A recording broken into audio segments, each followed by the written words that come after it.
Bandeko babolingo mbote na bino baibo mesana kulanda chaîne na biso ya www.zoomel1000.com. Lelo tozali na sengo pona ko présenter bino ba émission na bino obo mesana kozela. Ngai papa Roger Babo lelo na ko présenter bino ba émission obo mesana kozela mokolo na mokolo pona ko talisa na bana ya Congo eloko nini oyo tobombeli ba. Rosalie Lokosu na zui responsabilité monene na chaîne ya www.zoomel1000.com pour na kotalisa na peuple congolais vérité to bosolo oyo nini esengeli na biso bana ya mboka toyeba esika oyo bato bazali kokangela bato misu to bazali koyebisa bato ba makambo oyo ezali ndenge wana te ebongi malamu ete biso bato ya Zoomel 1000 totombola mongongo pe toloba tolakisa bango bosolo po ete mboka na biso ekende liboso po ete ba peuple congolais bayeba eloko nini tokoki kosala po ete nyonso tu ezali kaka mpona lokumu ya mboka na biso po ete ezali esengo mingi mpona kotangusa bosolo na kati na biso ba diaspora congolaise oyo tozali libanda ya mboka. Na ntango oyo bozala kaka bisika bozali nde bokolanda basango ya www.zoomel1000.com. Ndeko babolingo mbote na bino baebomesana kolanda radio Zoomel 1000. Bandeko babolingo lelo tozali na esengo mingi mpona kopresente bino basango na bino bomesana kolanda mokolo na mokolo. Lelo ezali mokolo oyo ezali mokolo tokoyamba bongo Monsieur Papi Tamba oyo toyebisaki bino na ba émission na biso oyo elekaki ete tokoyamba ye mokolo ya lelo po ete bandeko oyo bareklamaki to ba auditeur oyo bareklamaki mpona bamituna na bango etikalaki yango tolobaki ete tokoyamba ye mokolo ya lelo po ete akoka kosilisa biyano ya bamituna na ye oyo bino botunaki. Na banzi ete radio Zoomel 1000 ezali wana mpona bino ba auditeur na biso tango nyonso bozali kosenga bosenga na bino tozali kosala oyo bino bozali kolinga. Wana nde ezali kolakisa ete tozali kosala nde au service na bino ba peuple oyo bino bokolinga yango nde tokosala soki ezali likambo ya malamu. Bandeko babolingo kaka ndenge toyebisi bino lelo ndenge ezali boye toyambi bongo Monsieur Papi Tamba na studio ya radio Zoomel 1000 oyo akoyanola na ba mituna ya bandeko oyo batunaki ye ba question oyo etikalaki. Mais pona yango yambo te to continuer masolo na biso tokoyebisa bongo na Monsieur Papi Tamba pona kopesa yo information oyo tozali na yango yebaka ete na mituna nyonso tu oyo repondaki na mikolo elekaki ba auditeur nyonso bakomelaki biso pe bazalaki satisfait na ba réponse opesaki bango ata moto moko te asalaki réclamation mpona koloba ete azali convaincu te mais bango nyonso balobaki ete en tout cas biyano oyo opesaki mpona bango ça suffit. Donc koloba ete bazalaki convaincu na mituna oyo to biyano oyo opesaki bango. Yango wana mokolo ya lelo ezali mokolo oyo okoyanola pe na mituna ya bandeko mosusu oyo batikalaki 10 personnes tolobaki tokopesa yo tokotuna yo mituna na bango mokolo ya lelo. Mais yambo te tokota na kati ya mituna nyonso tu ya bandeko oyo batunaki yo yambo te napesa maloba epai ya mama Rosalie na kotika nano na senga na papa Botamba a faire passer question moko spéciale ezalaki motuna moko na kati ya mituna oyo te tozali na yango mais ezali question moko spéciale oyo ndeko mwasi moko abengaki biso pe atunaki yango ye moko na nzela ya enregistrement oyo tosalaki pe tozali kolekisa yango motuna wana tosengi ete oyo anola na ndeko po ete ndeko vraiment ainsistaki alobaki ete azali na besoin ya eyano na yo yango ete tokopesa yo kombo na ye te mais okoyoka ye moko akosala présentation akoloba kombo na ye nani avandi na mboka nini pe na ville nini pe okoyeba pe okoyoka motuna na ye yango na kosenga na papa Botamba kuna na régie tiela biso motuna ya ndeko mwasi oyo atunaki mpona monsieur Papi Tamba pe sima toya kokota na kati na mituna mosusu bandeko oyo batunaki oyo tozalaki na mituna na bango oyo tokotuna monsieur Papi Tamba na mokolo mwa lelo.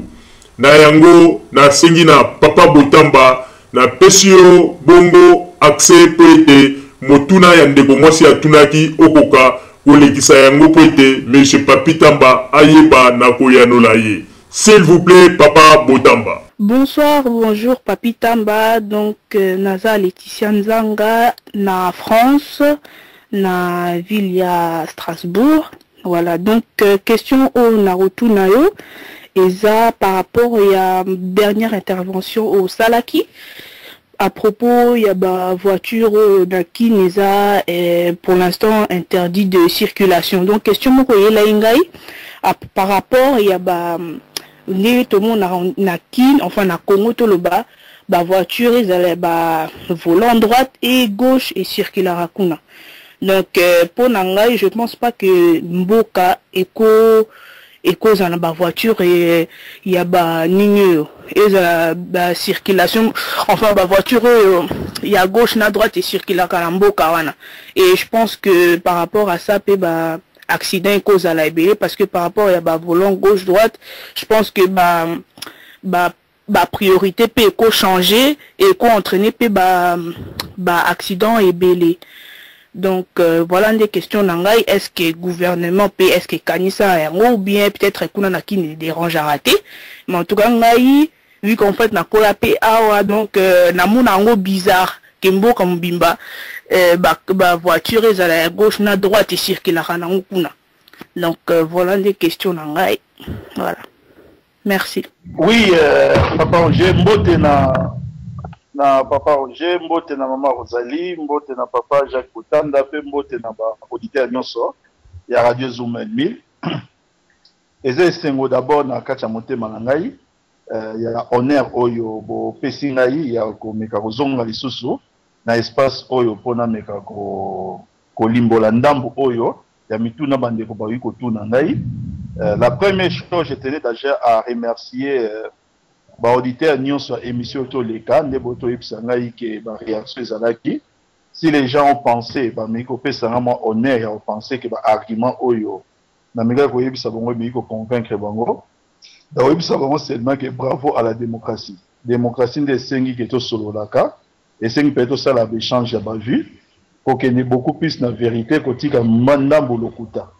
Donc nous quand nous essayons d'intervenir tout ça là moi effort il y a qu'on reconnaître ce qu'il faut reconnaître et il y a qu'on insister dans l'autre où il peut insister mais dans le garder moi quelle ligne il y a vérité pour la maman à fan dans Strasbourg pour la retourner Tuningaï effectivement maman n'est pas place il faut tout bande paroyer mais si comme beaucoup on a vu c'est outil et si quand aux alliés si quand aux alliés kokeni yo zali moi na au fan na poto oyebi yango bien né aux la carte France kuna qui ba contrôle technique et ça les marques sous contrôle bien entendu à préfecture mais ça libre entreprise privée où il faut pas agréé par la préfecture pendant ça la contrôle technique. Donc c'est un processus qu'ils ont essayé de mettre en place pour la remonter en place. C'est que l'État américain a libéralisé certains pour contrôler Mituka, il y a là où il faut circuler mais sous le contrôle il y a l'État. C'est même processus il y a autre zone à niveau RDC. Mais il faut savoir une chose, c'est que début Nango, ils ont posé un problème, peut-être il y a compréhension, ils ont posé un problème de la culture. Il faut juste rebondir par bousculer la mentalité à chauffeur, pour bousculer la mentalité à receveur, au boy chauffeur, au bango beaucoup plus de temps, pour les quand même pas passagers. Passager Ayaka, mon pesadi bien, qui est clairement défini qu'ils sont passagers. C'est-à-dire, aïe, amati, à celle pour c'est mais chauffeur et à la receveur, va passer pratiquement journée à travail na kacha motukawana. Donc, il est toujours conseillé, et zali même pour la bien à bango, na ba bien na ba kolomituka, c'est voyez ba ke motuka oyo circuler na kacha balabala. Parce que balabala est à l'État. Bato ba tambola na balabala, baza batu à l'État. L'État a un devoir, c'est à préserver na balabala. Na batu o bazo tambola na balabala wana. somo tuke kena na contrôle technique ils en état de rouler et comme le roi Otobenga tombeau roulant ce n'est pas normal que Namboka le roi Kisasa va pesa sinon mobimba na marque mo spécifique ya mituka on bien esprit de mort. Je ne pense pas que les Congolais n'ont pas déjà pour le Makam. Nous avons besoin de Makam pour éviter donc on y a sous Koufa. Donc moi personnellement je salue l'initiative à niveau ville à Kisasa, à niveau ya la province, si à niveau gouvernement, il y a remekaba intensifier pour renforcer le système de contrôle technique. Mais le cas est que au sein de l'entreprise privée, il faut que l'entreprise privée a fonctionnagiste et na lucre, na bénéfice. C'est-à-dire intérêt et vous allez ceux qui va client basali, il a continuer à travailler. Alors pour que le client azala et que y a se retrouver et le senga lo ka liboso na nini, ils allaient ko senga que mentalité est à la bousculer. Chauffeur à comprendre que ça a intérêt na ye. Azali papa ya bana to ligne de ko ya bateau et que Alexa attend nyonso na kati ya mituka, il allait bien te attendre na esprit de mort to na tombeau moko roulant. Donc voilà le ko na ko répondre au papa motuno tuni. Je suis totalement d'accord avec vous et que c'est là comment il faut tout encourager. Nous savons que ça va prendre encore un peu de temps. Le pays va un peu avancer par rapport à Angola. Parce que ça même des critères, il y a tout comme ça, il faut que nous avons démarré avec plus de problèmes que le pays Moussoussou, parce que l'équipe Mbok et l'équipe Mounene, la population et l'équipe Mingi. Comme ça, c'est que l'Afrique en termes de superficie, RDC le est deuxième. Lobby est qui troisième, mais le roi Soudan et Katana, donc comment le roi deuxième. Deuxième, on est Algérie. Or, dans Algérie, 10% de territoire est habité. Partie nous se tire l'Algérie est désert. Donc, cette objet total est une partie habitable, bien que nous sommes dans la forêt mingi, mais la partie habitable RDC Lelo, na oyo benga surface réelle ou utile. Nous sommes le premier pays au niveau de l'Afrique. En Afrique, mobimba, en termes de grandeur, et l'autre, nous avons deuxième dans la population, dans l'Afrique, après Nigeria. Donc nous n'avons pas toujours les mêmes problèmes. Nigeria, ça n'a pas ébélé, mais le territoire est amouqué. Puis ça n'a pas ébélé, le territoire est sous Mounene. Donc tout ça, ce sont des problèmes et il a épaisé dans chaque décision qu'on doit essayer de prendre. Voilà là qu'on a comme mécanique, le papa, maman. Merci, mon papa, Roger, dans son silo malo. Merci mingi monsieur Papi Tamba pona e anonayo siliko pesa na ndeko mwasi na ebete ndeko mwasi esika azali asili ko sepela na e anonaye po ete a insistaki mingi pona ete ayoka réponse nini oyo yo okopesa ye yango wana na tango yo bandeko babolingo nazali kozongisa maloba kopesa maloba na mama Rosalie po ete yende akota sikoyo na ba mituna oyo tokobanda nango ya mokolo ya lelo pona kotuna bongo na monsieur Papi Tamba po ete akoka kopesa biyano bongo na bandeko oyo batunaki ye yango na tango oyo na kopesa maloba bongo na mama Rosalie po ete ye akoka kokota na kati na masolo ya mituna oyo tozali na yango na mokolo ya lelo mama Rosalie na pesi yo maloba. Merci mingi papa Roger pona kopesa ngai maloba.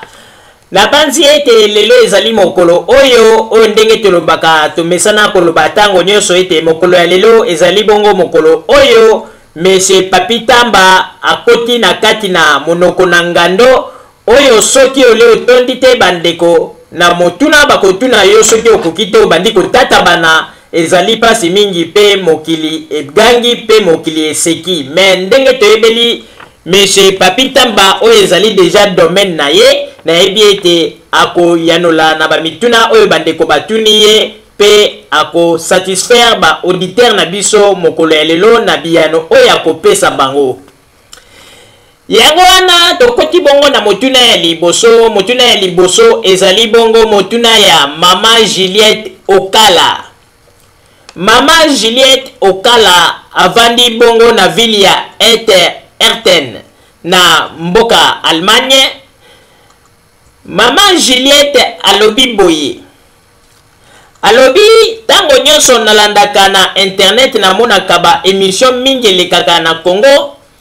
na makambo oyo etali insécurité eloko ezali kopesa ngai mawa namonaka on dirait te sécurité ya Congo esukeli kaka ti na kingasani ya suka mais soki natali kobanda bakote ya bakinkole na banzele ba crime oyo ezali kosalama kuna okoyoka kaka police ayaki na retard police ayaki nani sous-set moko ezalaka kuna me bapolisier bazalaki te yango wana nalingi nayeba mpona nini leta na biso asukisaka mayele na ye kaka ya sécurité ya mboka na kati na Kinshasa a partir ya kingasani ya suka ebongo nzele na kinkole mpona nini sécurité ya makasi pe ezalaka kote kuna te. Voilà wana ezalaki motuna ya mama Juliette Okala avandi bongo na ville ya Erten na mboka Allemagne. Na tango oyo topesi yo bongo maloba monsieur Papi Tamba s'il vous plaît. Merci mingi mama Rosalie et na repesa mbote na mama Julienne pour le motuna na autre tuna. Na répondre na motuna on a ba volé mibale. Voler à liboso na okene un peu na comparaison. Bon voler à mibale na lobela mom ke mboka na biso na autre ko sigérer ne makambo sale. Mboka la voix qui ça certes ndenge lelo problème insécurité zali mondiale. C'est un problème ezali na kati ya table ya toutes les discussions. Il y a ba programme nyonso politique il y a ba candidat presque nyonso. Mais mboka la voix qui ça c'est insécurité ko le ka Johannesburg pour donner seulement cet exemple. Il y a l'insécurité ko le ka New York était et ça l'insécurité ko le ka Ninité ko le ka Parité. Mboka o peut-être ici kabiso to fandaka. Soko tali ba mboka oyo na uti kotanga oyo to ebi ke criminalité pesa mwa muke makasi baza toujours pe na même eloko oyo bango moko baloba. Toujours kaka o police ceux qui to meki ko benga police généralement police ayaka toujours en retard. So babi que police ayaka toujours en retard et ali phrase mo balobaka mingi. Mais c'est quelque chose, ils ont dit que ça clairement qu'il pose un problème, il y a effectif. Les lots moussala, il y a policiers. Et ça moussala moko, moutounion sauté les lots alingation sur au sala yango. Par rapport justement, il y a problème autres benga, il y a insécurité. Et comment même qu'il faut même par recrutement par policiers, bah mécapé que ça la mon publicité dans une place dans la poto, au monde même que au publicité ou la gendarmerie recrute. Oh, la police nationale, ils ont recruté. Mais on a qu'à ça. Deuxième tableau, on a répondu à la question. Tout ça, le problème réel, on va étudier la possibilité, comment est-ce qu'il faut bâtir ça effectif policier. Pour bâtir effectif policier, il faut utiliser les policiers au Bazali Malam. Pour remarquer, et l'autre moko, on a qu'à ça, et ça, le comportement moko, et se développe. En dehors de bateau bazali officiel, par exemple, la fonction officielle, c'est la protection policière. Au moment où et comment, même place Oyo, normalement, Moutou. Le roi en France. En France, au pays, par exemple, au Moni Johnny Hallyday, quand on retambola, à un service de sécurité, à un gardiennage. Et ça, policier. Au moment où une personnalité star, moi, Roya, à un service de gardiennage. Et pas la biso awa, malheureusement, au moins, on a une personnalité, mais la fonction est la protection policière. Au moins, on a un policier, parfois, il s'est mis dans la kachanda. Et tout le monde est belé. Alors que la police, c'est un problème effectif. Il y a maintenant une réforme qui est envisagée au niveau déjà de la police. On a étudier la possibilité. Pour déjà comment est-ce qu'il faut bannir avec ce genre de pratiques. Bannir ça, quand on a la démocratie qui a été. Parce que la loi existera sous Mobutu. Depuis Mobutu, plutôt, il est là. Et permet à Kanamutu nyonso, citoyen nyonso. On a besoin de policiers dans Ndakunayo, au Kei na Circo, au Kei ko sala nini, au Futi Mbongo au Basengaka, pour policiers à sala nini, à Kengelao. Et ça, la convention de policiers et permet à l'ango. Donc, un jour que tu lingues sur ma campagne, c'est pas ça la démocratie.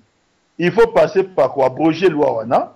Et pour avoir abrogé la loi, il faut, ça dit convention, il faut remplacer ça par une autre. Et comme la disposition réglementaire, et comme au sein d'un ministre, il y a intérieur, il y a SICA, et qu'on vous a soumis à un certain moment le contrôle parlementaire. Tout ça, ce sont des institutions où ils ont mis en place au Bazozela. Le Nyon sur les blocs où ils ont la carte à menu, il y a un programme à camion sur le ciment pour que déjà les policiers bazali mouké. Mais il faut les sous pour ça la nini, comme mécanisme pour réduire les sous, pour augmenter les fiscs que les policiers où bazali na place il y a bateau, où bazali censé que la place soit notée, bazali la réintégrer dans la police pour augmenter nini effectif réel sur le terrain. Deuxième chose, tous on vivent dans la carte à mboka na biso, maman, et là comme ils allaient formidable. La police congolaise aujourd'hui, ils allaient formée, ils allaient équipée comme elle n'a jamais été équipée avant.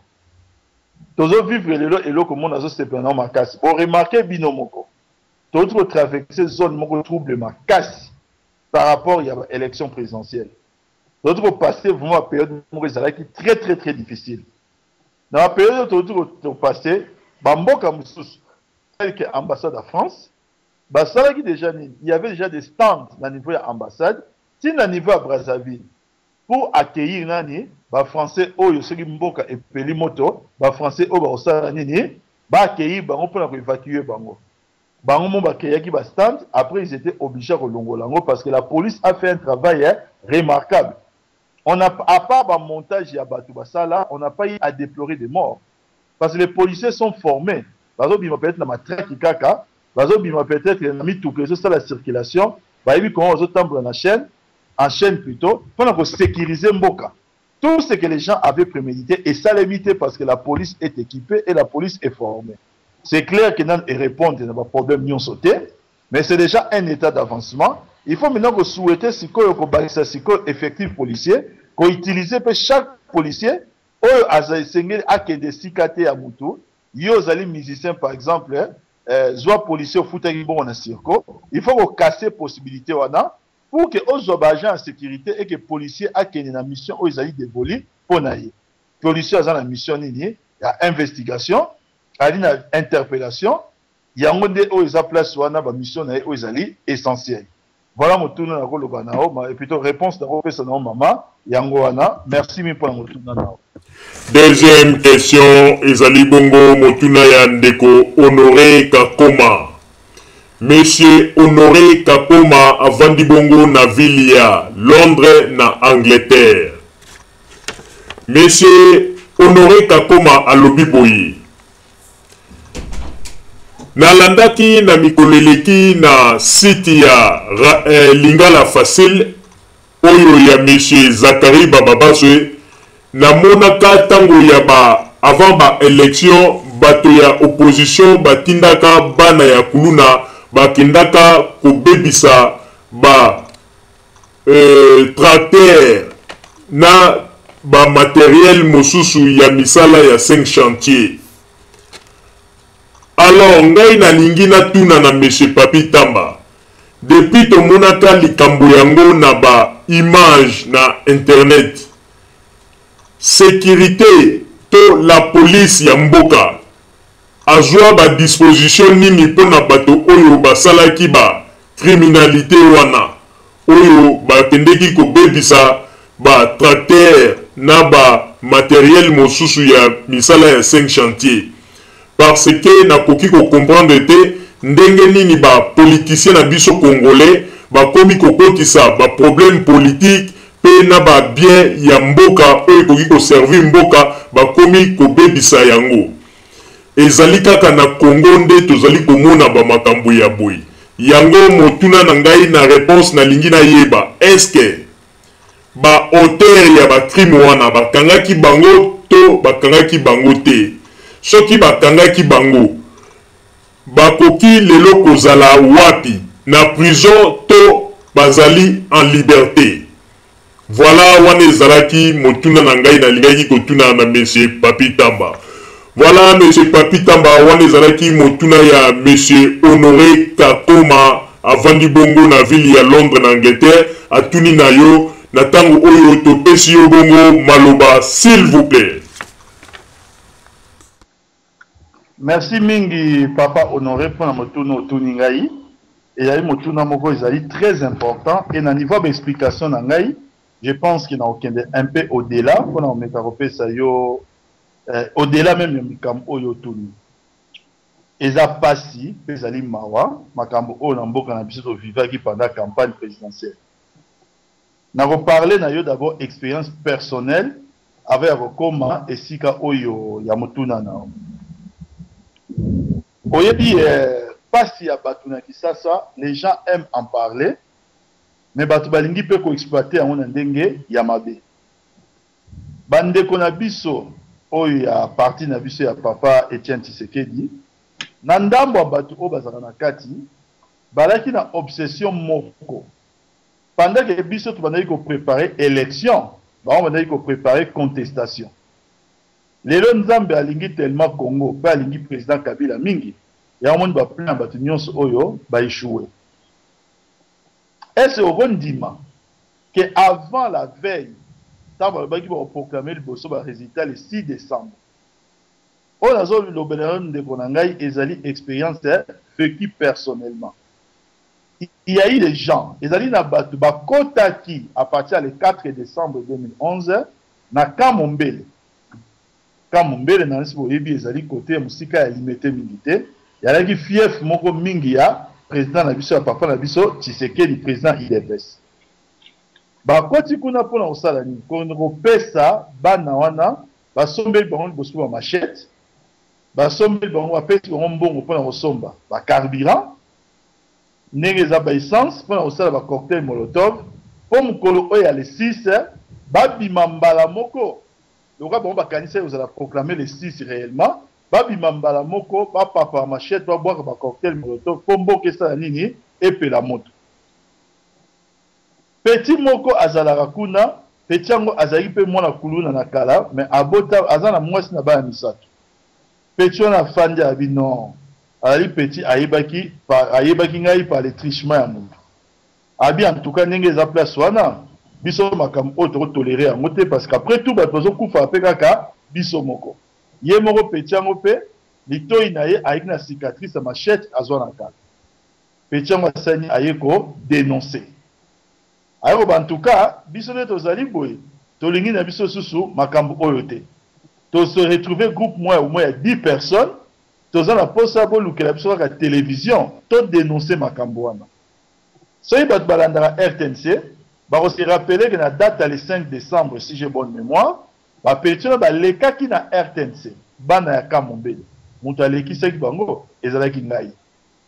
Bango mo bale qui na RTNC, pour ba yebisa ba politicien, que biso to ali ba congolais, to kondima na biso kaka mutu oyo ba représenter na seni oyo a gagné oyo alingi oya na makambo yela biso wa machette ba mbongo ba meka jusqu'au yate poto omeka ko kangana nu ye moko ba dénonçaki batu oyo ba pesaki bango ba mbongo na machette effectivement batu bazaki interpellé ba kangaki bango on que justice ezali na publicité te ba kangaki bango e ba regrettaki ba fait au moins zo loba na batongo pe baza na makala baza na makala mais sauf mukili eyebi yango te parce que justice eza domaine au sala publicité te ba sous ba cheki tellement batu ene na kati ya mitu et comme que tina ba engin 5 chantiers c'est-à-dire engin oyo ezotonga balabala oyo ndeko na ngai eloko esala nga pasi comment congolais akokoma ntina motema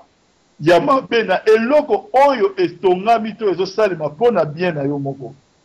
Oyebi eza na ministère na biso moko ayembaki na banzembo oyo ezaki ya campagne alobi ke ndenge eza place wana bazali na misu kasi balingi komona te bazotambola na babalabala bazwi mitu bagumbi donc ekomi motema mabe ke batali soki toyebi tofungola mitu tomona babalabala oyo Kabila azosala bapréfere bamona yango te batindi na batu bakende kobuka ba engin ya 5 chantiers oyo ezosala babalabala kaka ya bino moko oyo bozotambola batu oyo basalaki yango effectivement bakangaki bango na kati na bango ndambo sele obike justice ezalaka et au dépend de kosamba na mutu na mutu lokola mingi badossier ndenge ezalaka mingi na absence à preuve eza na ndambo peut-être baretrouva qu'il y avait plus d'éléments ti lelo baza na makala eza na misusu pe batikaki bango. Voilà comportement ba politicien congolais msusu balingo mema na kati ya mboka na biso. Mais na koyebisa yo ke nga nazalaka personnellement convaincu que pouvoir Kabila eza pouvoir Nzambe. Mpona nini? Makambo nyonso bato na bamonta ezala déjouer yango moko. Tel que napesi bino exemple ya bano ya Kamombele. Mutu moko ya pouvoir azalaki wana aza te. Kaka bato baki komona bango, mais eloko moko etuti bango, bango mo basala nini? Baya ko dénoncer ba acte wana. Et c'était comme ça presque partout.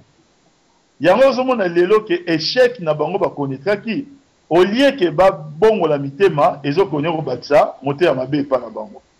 Donc pour leur répondre na mutuna nao, yeba onke batongo bakangaki bango, ndamba zali na boloko, ndamba tikaki bango. Merci mingi papa, honoré. Troisième question, ezali bongo motuna ya ndeko Arthur Lukombo. Ndeko Arthur Lukombo avandi bongo na ville ya Ostende na mboka Belgique. Ndeko Arthur Lukombo atuni bongo motuna na ye alobi boye. Tout d'abord apesi mbote alobi ete Monsieur Papi na pesi yo bambote mingi esika ozali pe na lingi ete na pose yo question moko pona okoka kopesa ngai eyano na yango po ete ngai moko na mitunaka yango na kati na motema kasi na lingi lelo okoka koyanola ngai na motuna wana. Ndeko Arthur Lukombo alobi boye. Monsieur Papi na monaka na ba argument na yo nyonso pesaka na ba émission na yo mingi na talaka. Na monaka on dirait oyebi penza politique ya mboka na biso makasi. A partir na yo nde na ya komona ete ba vie oyo balobaka ete ba jeune baza na expérience te nde na monaka ete bazali bato ya lokuta. Po ete ba argument mosusu yo pesaka ezali pe na ba vie mosusu oyo bazali na kati ya politiki ya Congo bakokaka kopesa ba argument ya boyete. Po ete ozali l'un oyo ngai na yebi oyebi ko défendre penza couleur ya mboka na biso ata soki batio na libanda ya mboka okoki ko défendre Congo malamu na ba argument opesaka.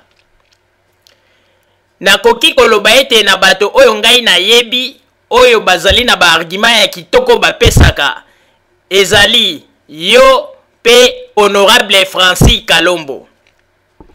Mais motuna na nga nalingaki na tuna pona nini o se postulaki te na candidature ya ba député kuna na Congo parce que ozali quand même na ba qualité ya moto oyo ozali quand même na connaissance. Est-ce que okoki kopesa nga ba raison oyo ezali kotinda yo ete okota na kati na masolo yango ya politique ya mboka na biso te? Voilà wana ezalaki motuna ya ndeko Arthur Lukombo avandi bongo na ville ya Ostende na Belgique. Malobo mboka wa yo monsieur Papi Tamba s'il vous plaît. Merci mingi ndeko na ngai Arthur pona motuna wana.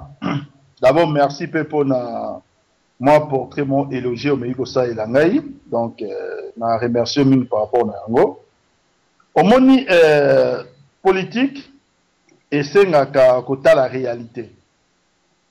Je pense que la capacité à défendre mon conducteur ou défendre Mboka Libanda et puis si forcément basé et puis si forcément population te forcément qu'on voter et puis deuxièmement qu'on servir Mboka na biso et ngo l'accepter qu'il faut forcément kaka et à la députée tous à la ministre. Tous en Mboka moko lelo ils en a plus de 70 millions d'habitants. Constitué aussi tous en a 500 députés. Gouvernement peut-être on a moins de 30 ministres. Et Mokonji chef de l'État ils en a bonga moko. Donc ce qui est au réuni nion soana au monde que bateau va diriger Mboka en réalité ba le nombre ya 1000 té. Au bazo assumer ba responsabilité réelle. Ce qui na roba 1500 té.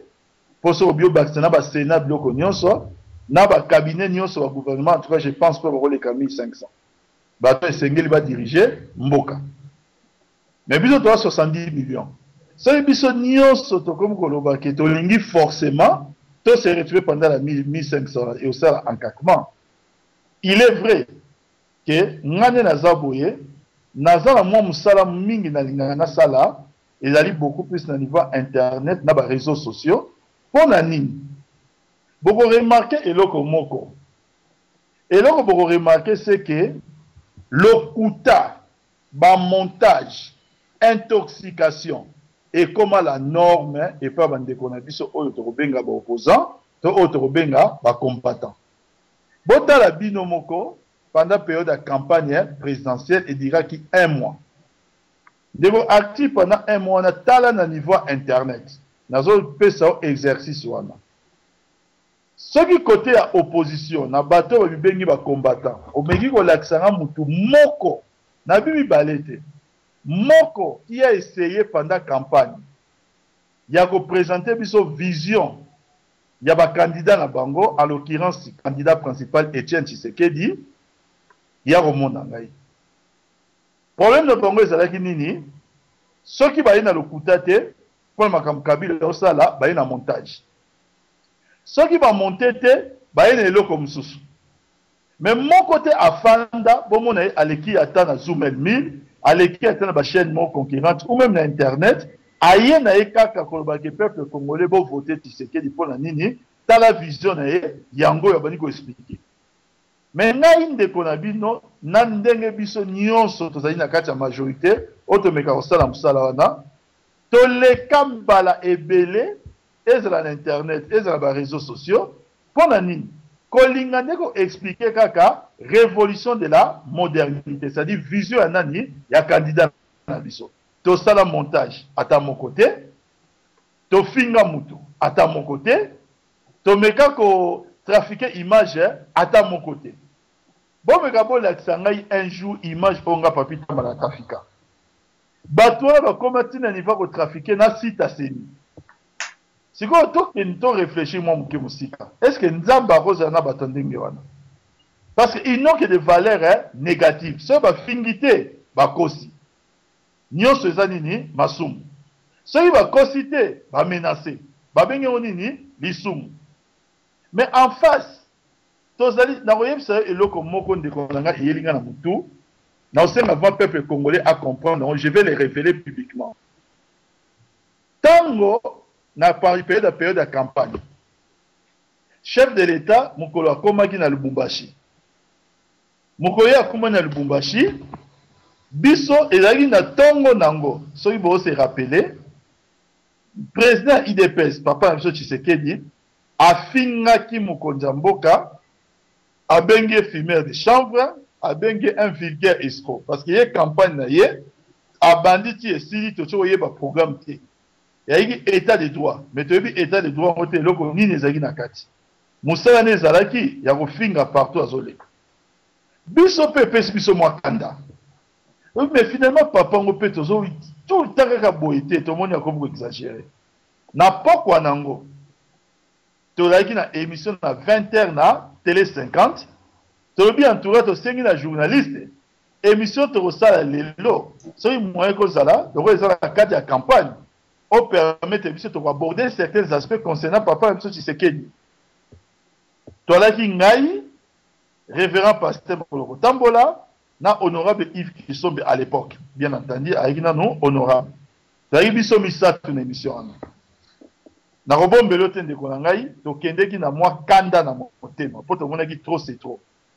To mekai ko déborder, moi mouké na kati émission. C'est-à-dire comme si ko yoko répondre, papa la chose c'est que au coup sur coup. Émission ana et s'il a quitté. Émission na voye biso et katanaki parce qu'à partir à Lubumbashi yé moko mokonzi mboka notala émission na abengi kolo télévision na si boyebi Jean Maïka Samba abi c'est trop bakata émission na parce que a tolérer que to vilipande par rapport à âge naé papa Tshisekedi modèle to ndako vilipande.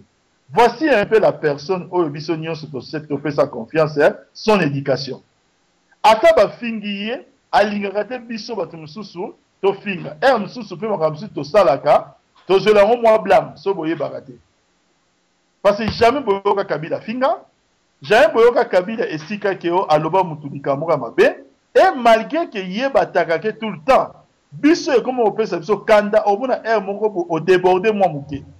Mais au moins ceux qui est les cas qui inapercité va recadrer yo. Au moins que bon comprendre éducation mu konzamboka na kosenga na congolais nyonso. Je bien na congolais nyonso azolanda ngai ala kisangai une seule fois. Liloba moko esika amona ki Kabila afinga mutu, amona ki Kabila amenasa mutu, amona ki Kabila salabu. Il est là toujours en train de subir. Et biso est comme ça, et comme vous pesez biso na motema. Et mon père comme on peut ça biso kanda, na ko melote. Mais biso to mo quantité, yem tali mo quantité. To saka obligé ça to constater parce que régime même ça na sa discipline il y a parti. Et avant de connaître biso que musala o na pona wana na salaka, je pense que même si les alliés députés, mais les musala mo sali tellement important parce que mingi ya bandeko na biso ba congolais soki biso ba papi tamba oyo na batu misusu ba radio zoomel mi batu misusu bandeko exister te mbele mboka na biso oyo mbele vérité changer de nationalité na biso ke oyo ba mbele vérité et longwa lango congolais eza même pas na pays frontalier na biso enge kendata ba côté ba Tchécoslovaquie total lango na musika parce que le kuta eleki mingi na ba montage et comme ça la passe. Mais biso, on peut dire ce qu'on fait. Ba traiter rabiso, ba finga rabiso, mais je peux vous dire, toko sarate. Soy toko sara msusu, toko saka mingite, nandi marata toko sara mke. Toko na la vérité. Donc dans ça on a zo sala ndeko, et ça nous important to connaître na sala ngo, ba député bazali 500, ba osala pe musala na ba nyonso tozo contribuer kaka na lo bato lo ba mama Rosalie. Pour le Kumu, Yamboka Labiso. Merci, Mimi Papa. Quatrième question, Ezali Bongo Motunaya, Monsieur Justin Kabassou. Monsieur Justin Kabassou, avant du Bongo na ville ya Harlem, na Mboka, Hollande. Monsieur Justin Kabassou, a Touniboye. Alobi, à chaque fois, Nazali Komona na ba télévision, au Komona, soki bazali kolobela situation ya ba homme de vieillard soki natali ba condition ba koko wana ndenge bazali epesaka ngai mawa okomona soki ba ONG bakei kotala bango okomona bazoloba basali mokolo mobimba baliete pe bazali bato oyo bazali kovanda kaka boye moto akoya kotala bango azali te yango wana nalingaki na tuna na monsieur Papi Tamba rôle ya gouvernement ezali penza nini envers ba homme de vieillard poto monaki ata na tangu ya Mobutu makambo etambolaki malamu te mais Mobutu azalaki quand même s'occuper ba homme de vieillard très bien. Est-ce que okoki kopesa biso lumière na oyo etali situation ya ba homme de vieillard pourquoi gouvernement akipaka bango te? Voilà wana ezalaki motuna ya Monsieur Justin Kabassou avant di bongo na ville ya Harlem na Mboka Hollande. Malobo mboka wayo Monsieur Papi Tamba s'il vous plaît. Merci de konangai na question oyo tuni oyo ezali important mingi. Eloko liboso na koyebisa yo ndenge ofanda na kati ya Hollande nanzo remarqué mingi na conception moderne ya l'état ndenge ezali lo ba homme de vieillard ezali mingi ba résidence médicalisée ba vieillard yali mingi biloko oyo ezali ba initiative et la réserver une initiative privée. Les autres je la gérer comme ma entreprise mais ezali un peu privée. Et je dois vous dire qu'entreprise nyonso, j'ai bien entreprise nyonso et le quoi c'est la kanini lucre.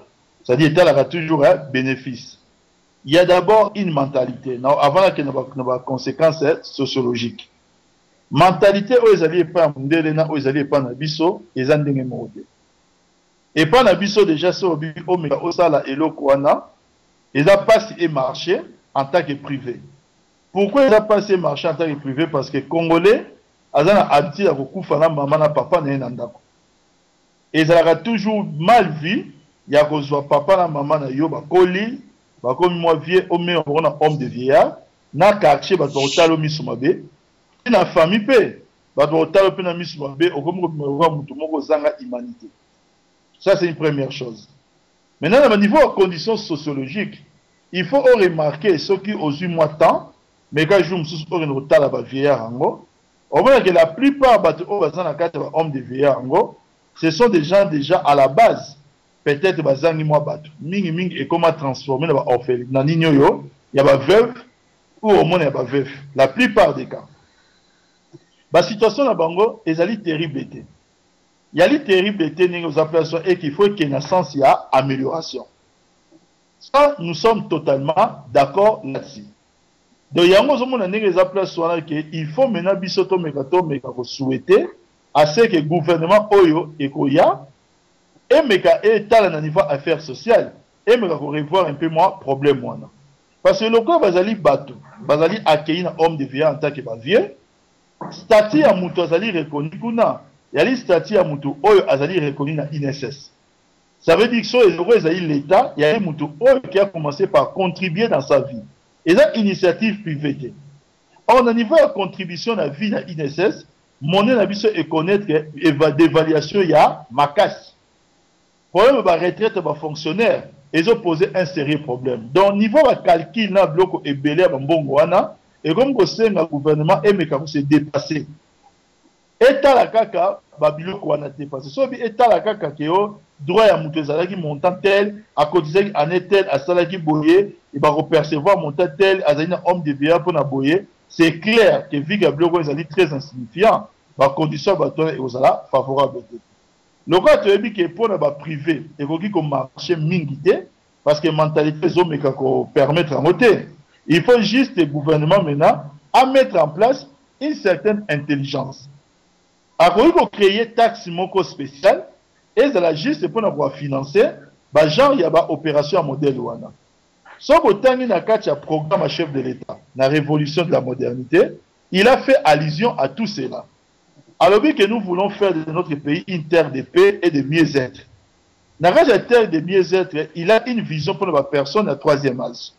Pour la personne à troisième âge, au cadre familial, il est prévu dans le mandat à Joseph Kabila, Azali ko amorcé ango, et ça a une certaine solidarité avec création de taxe moko solidarité vieillesse. Comme la taxe ango yango, solidarité vieillesse. Et permettre de financer babiloko oyo babengi ba homme de vieillard wana le roi ezali biloko ya ba privé ezali biloko ya l'état afin que emeka ko améliorer condition ya ba vie na bango. To meka to pesa courage na mokonzi mboka, to meka to souhaiter na gouvernement ko ya en place qu'effectivement vision na ezala mise en place pour améliorer ba condition ya vie na bango. Parce que population congolaise entre dans intervalle à 50 ans, population congolaise est triplée. Donc c'est vraiment énorme, et quadruplé pratiquement plutôt. C'est énorme. L'intervalle à 50 ans, population est quadruplée. Donc ça voudrait seulement dire que demain, ça risquerait de poser encore plus de problèmes. Sont occupés en gros les lotés. Merci Mine de Kolanga pour notre tour nayo. Donc tout c'est là, gouvernement a la mise en place, ministre des Affaires sociales, il va se mettre en place un génie par rapport à la taxe de solidarité vieillesse wana. Comment est-ce que Mongo est à la récupérer et ça la effort au gouvernement et permettre les place comme apporter moi solidarité na ba homme de vieillard on a pourquoi pas construire aussi ba homme de vieillard mususu. Merci mingi de Kolangai. Cinquième question ezali bongo motuna ya Mama Mete Milambo. Mama Mete Milambo avandi bongo na ville ya Pointe-Noire na Congo Brazzaville.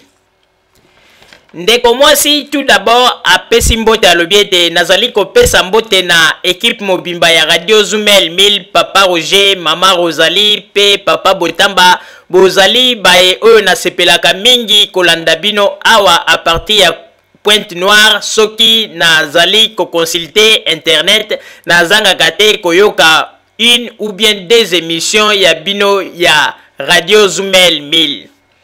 Pe na sengi na bino bo continuer mosala na bino malamu na sepelaka mingi pe na koki ko assurer bino ete ezali pe na ba ndeko congolais mosusu ya biso ya Kinshasa bazali awa balandaka pe bino pe tosalaka ba commentaire mingi na ba masolo ya radio na bino. Merci ndeko. Ndeko alobi boye na motuna na ye.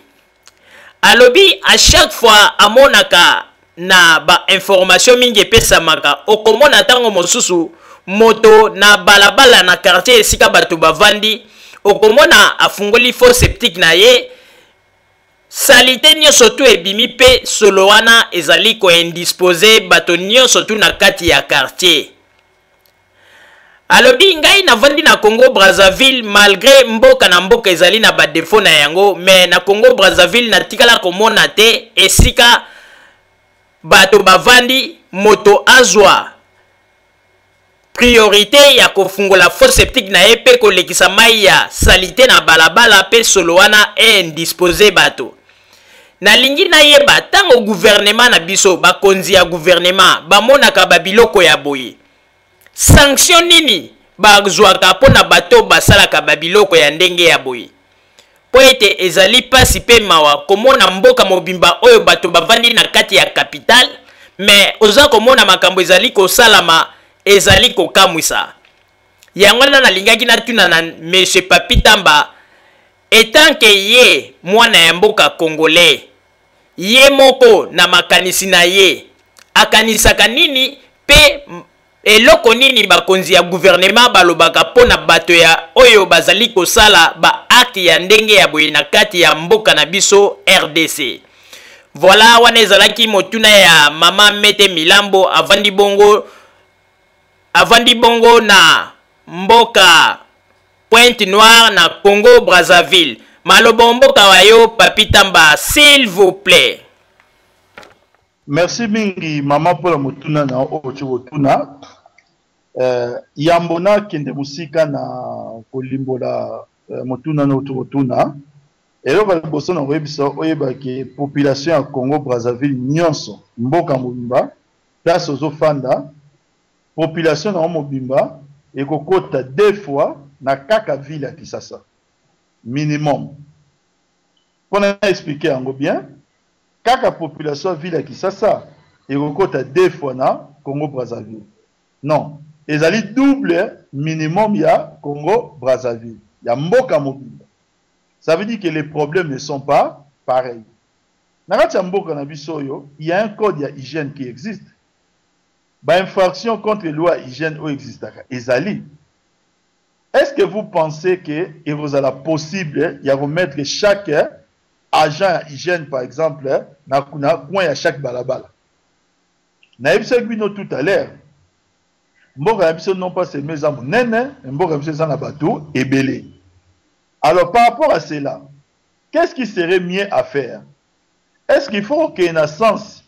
Il y a impossible de ressasser, c'est-à-dire qu'il y ait toujours une voie à sanction. Il faut qu'il y ait une voie, peut-être, il y a encourager pour que va changer mentalité. Je pense que dans le niveau de la ville à Kisasa, créer l'autre DGRAD et percevoir la taxe.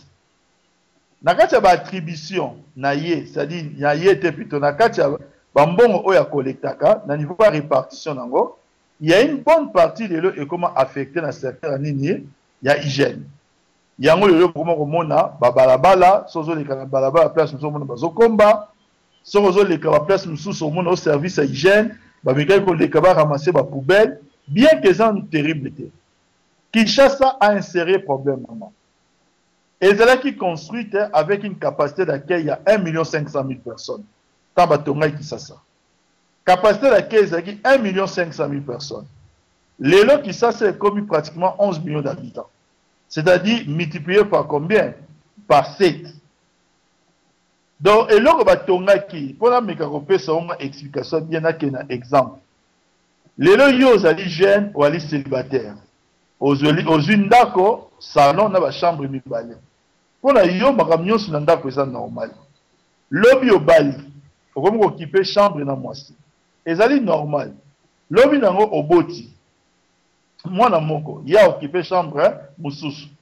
So ça infidèle, mukole landi oke ko bala susu mwasi mibale. Si mukole mususu ko bali 4 basi okomi na 30 bana. mais ozali kaka wapi kaka na ndako ya 2 chambres na salon nayebisi yo mama mutu oyo akoya kotala yo na ndako na ntango ozalaki yo moko akomonaka ndako ekomi na 30 bana espace eza moke akozala komona mafuta na mire te akozala komona place moko de papier peint emeka kopasuka mwa moke akoya kokuta bordel oyo ekomi ke bato bakoki kovivre esika wana te. C'était pareil pour la ville lokola Kisasa. Il fallait qu'il accompagner ville à Kisasa avec explosion démographique. Pendant toutes les années à Mobutu, tu accompagnais Kisasa dans l'explosion démographique. La ville est restée ndenge moko. Ndenge ba belge batike la biso yango. So ba belge batike la biso Gombe comme centre-ville. Si lelo Gombe zali toujours nini centre-ville. So batike la biso ma campagne to eba ki zali comme résidence quartier mon résidentiel et tika la grande ndenge wana. Ba place nyonso batika par-ci par-là. Or, Kisasa lelo ezan a besoin, ezala un peu, ba meka un peu ko désurbaniser na ndenge kala pour urbaniser na ndenge ya sika. Yango ozomona na kati ya vision ya mokonzi mboka lelo. Na kati ya ville ko ya Kisasa tanga bani na ba infrastructure. Yali pona komeka ko désengorger mo moke ville yango ya Kisasa en créant des zones d'intérêt. Lelo na mikolo ezo ya. Au moins que l'État est urbanini. Ah, si vous avez tonga usine, ainga tonga loko boy. Si vous avez par exemple na machine na coin tel, l'État est apporter aide tel. Pour la cosa la nini, comme kako délocaliser moi muke makamsusu ezala confiné, to occuper ba espace. O ezali un peu vierge, au lieu que ba place la confiné lokola mutaza na 4 basi na 30 bana kaka esika moko. Comme kako occuper yango, ça va faire quoi? Ça va demander obligatoirement une désurbanisation, une urbanisation à Sika et vous permettre de bousculer la mentalité. Nous avons comment on a dit ça na boulevard. Moutazo Tambola, Ali Bitabe, à 6 000 personnes à Loboko. Azo ko boire quand on a boulevard. Pour la nini? Parce que à moni pembe ni naye, denge boulevard est propre, moutaleke à moni moutazo sa nini, azo komba. Au moins que c'est une avancée. A comme na posta po amika abwa kango alu bénéfice ici ka komona salité. Ça c'est comme mboka mobimbe comme désengorgé et to comme ko kende ko kota presque partout dans modèle wana. Et ko bousculer mentalité pour que mutu ye moko ayo bénéfice que soni esikani na ko bwa kata mai na ko sala tabo. D'abord ba caniveau nyonso presque oyakala et boucha. Les gens pour sauver les réseaux ébélés, ils sont obligés à déboucher à bloc nyonso. Et puis, nga lo bango tout le temps maman. Batu oyo ba monaka pasi ya kozala mokonzi mboka le roi RDCT. Na yebisa bon que ngai personnellement, soki lelo ba pesa na place à mokonzi mboka Joseph Kabila. Nansi na ko hésiter 3 fois avant d'andimango. Parce que ko diriger mboka roi RDC avec ba problème nyonso ezali, oh nyonso comme prioritaire. Avec population moi spéciale maman, ce que ma capacité, je ne pense pas que vous coca. Et là le monde a souhaité quitter pour la papa la mission Tshisekedi, je ne pense pas que c'était pour lui une bonne chose. Il y a le cas de la président Mboka Oyo. Pour cela comment le président Mboka Oyo, le lot tozana mois il y a février, dès tozana mois février on a le lot. Na ici na mois de février, depuis décembre, et on a déjà 3 mois, je pense. Depuis la promulguer les résultats. Mais lorsque l'homme Kodjamboka a si enduré, alors que le Parlement est mis en place, le gouvernement est mis en place, ça on a la moralité. Et que ça est passe. Bon, la Mougaléon a tongo, bon, comme il a 11 heures, il y a Liboma. Bon, comme il a 13 heures, il y a Koufi en Allemagne. Bon, comme il a 16 heures, balobi ke ono okubeli liboma na kingakati. Mutu nyonso azo lobango, bazalaka ba source c'est sûr. O baris ba bebisi mutu kasi akufi ça fait 4 jours. Bazana source nini? Sûr. Celui pasteur a lobi yango, abi nzambe mutu alakisa kinga. Nani tango okoma na poko so yoki makam nyonso wana.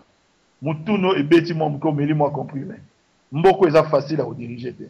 Maintenant, ici, mouké, toujours qu'il est vers le bosso. Donc, sanction, les gouvernement épais sa loi estica. Loi existe déjà.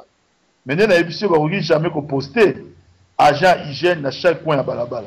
Moi, je suis favorable, beaucoup plus dans bousculer mentalité, dans remplacer la propriété, la salité, zalaki, et aussi progressivement, Sony, il y a aussi la salité et si il y a beaucoup de propriété. Merci, maman, pour la motuna. Sixième question, Ezali Bongo, motuna ya Monsieur André Kaba. Monsieur André Kaba, avant du Bongo, na ville ya Maputo, na mboka Mozambique. Monsieur André Kaba, alobi tout d'abord, merci ba Kambia Radio Zoumel 1000 ezali occasion pour nangai na koka komela bino na mokolo ya lelo poete na landa kabino émission na bino à partir ya awa na ville ya Maputo na Mozambique na banzi ete émission na bino ezali émission oyo ezali kolongola biso ba stress na makambo tozali koyoka pe tozali kosepela na yango mingi. Na yango nazali kopesa bino ba félicitation mingi pona mosala kitoko oyo bozali kosala na yebi ete oyo bozali kosala ezali mosala moko makasi me na kosenga ete bozala kaka lisanga. Na yango nazalaki na motuna ya kotuna na Monsieur Papi Tamba tango naokaki ete boko yamba ye na radio na bino na lingaki na tuna kaka motuna moko. Na lingaki na tuna boye. Est-ce que Joseph Kabila a continué kaka na gouvernement na ye lokola azali élu ou bien a changer ba tête mosusu na kati ya gouvernement to a continué kaka na ba tête oyo ya zalaki na bango na tangu ya kala poete lokola bato mingi bazali koloba ete ezali c'est la meilleure équipe oyo eutaki kobeta na kati na mboka na biso pe basali mosala ya malunga yangwana nazali kotuna ako changer ba ministre mosusu to akotika ba ministre mosusu ou bien akotika kaka équipe mobimba ya gouvernement. Ngai na kosenga soki ako changer ba gouvernement vraiment nazali ko bondela mingi na senge ete message nanga oyo ko mepa ya bakonzi na lingi ete batika Monsieur Luzolo Bambi ministre ya justice na poste na ye poete ye penza azali moto oyo azali kotambusa makambo malamu na ebonga na ye esika azali. Yangwana nazali kotuna Monsieur Papi Tamba amika koyebisa ngai soki gouvernement oyo ya kala ekozala Joseph Kabila ko continuer na yango to akonome ba ministre mosusu ya sika. Voilà wana ezalaki motuna na ngai na tuni bongo na Monsieur Papi Tamba.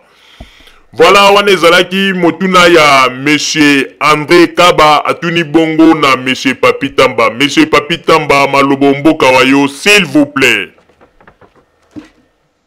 Merci mingi Papa Roger pour la motuna wana na websa seulement de koke ngai kombo na ngai Joseph Kabila te. Mukonza mboka na biso ye moko mutu ezali pouvoir discrétionnaire na mikolo ezali koya ou à renommer non informateur sur les alliés nécessaires à renommer formateur directement le grand majorité des alliés acquises bah la consultation va mettre en place équipe gouvernementale puis à renommer par ordonnance présidentielle bon au parlement et à reconnaître bango de l'ordre maïna ko le seulement c'est que dans discours n'est investiture ameka qui yé mon copé sa biso profil il y a bato oye à estimer pour travailler na bango pas le but à retravailler na bato oyo bazali na passion ya Congo na bato oyo ndenge za place bazali na passion ya Congo pe bato oyo bazali na compétence ce qui est à estimer que ministre de la justice Papa Luzolo azali compétent pour que a reconduire ça ne dépendra que il y a Joseph Kabila ce qui est à moni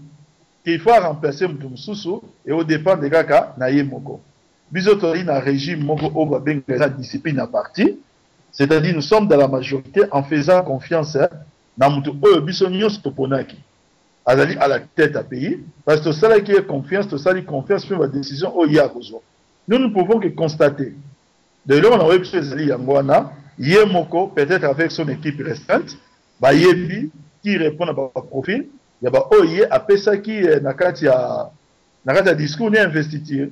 Donc, côté wana, papa, c'est clair que le gouvernement, Yakala, et Zali ko expédié par faire courante, d'ici là, et on sera obligé et arrêter de travailler, il faut mettre en place gouvernement avec des vraies prérogatives et les critères. Yemoko Mkozamboka, Moutayebi qui sera ministre à tel endroit. Ça fait Mkolomsusu, à la mouki à l'obi que, ah, Namoni Estikatel, comme ministre Natia Papa Roger, dans la moni que Natia a Moutayo sur nos papi Tamba, tu reconstates mon cas. Merci, Vicky Papa. 7e question, Ezali Bongo Motunaya. Maman Henriette Omba. Maman Henriette Omba avandi bongo na ville ya Saint-Étienne na France. Ndeko mwasi azali kotuna alobi boye. Nalingi kotuna motuna moko na Monsieur Papi Tamba. Parce que depuis tomona ki ete akei na Kinshasa, tozali koyeba lisusu position na ete. Akozonga po aya kovanda na France a continuer mosala na ye ou bien ndenge akei na Congo akei po ete akende akei kosala mosala ya gouvernement yangwana ete moyen azonga lisusu na France ezalite. Pona yokaki ete ye azali quand même na mosala na ye mosusu asalaka awa na France. Pe motuna na ngai ya mibale soki azalaka na mosala mosusu na Congo nalingi na yeba mosala yango asalaka ezali nini.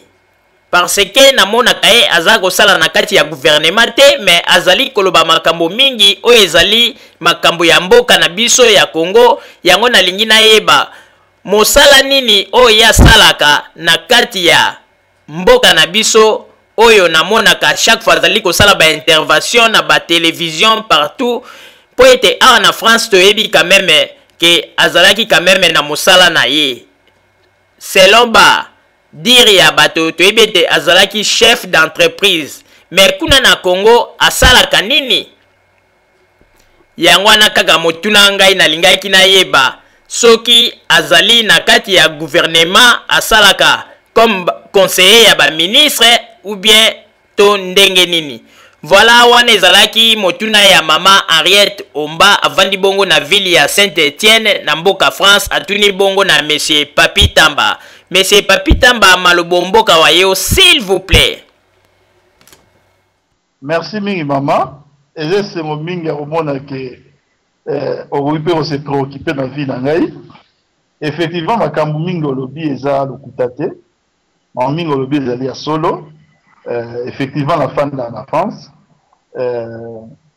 Effectivement nazali na musala ou nazala na musala na France lelo. Mais babengisaki ngai pour la campagne présidentielle. Bon, avant la campagne présidentielle, nayaka mingi na mboka. J'ai aussi d'autres choses na salaka, na kati ya mboka. Mais politique pour la ngai ezali passion. Na meka pe mingi kozala toujours na internet na lobaki. Pe komeka toujours kozala présent la télévision na bloko belo.